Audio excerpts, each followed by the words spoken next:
আমরা পিএইচএস এ এখন মাইক্রোটিজার শুরু করেছি।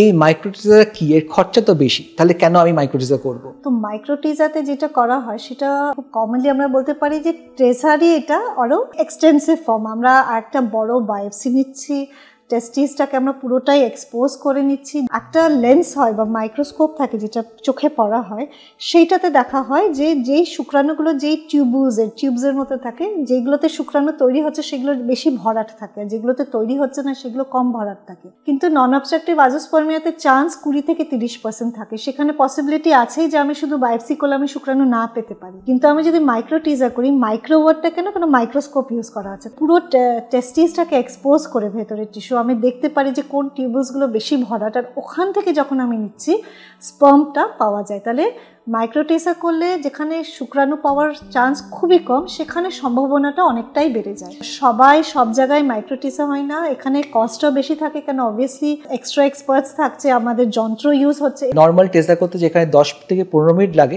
মাইক্রোটিজার কিন্তু 1 থেকে 1.5 ঘন্টা লাগে।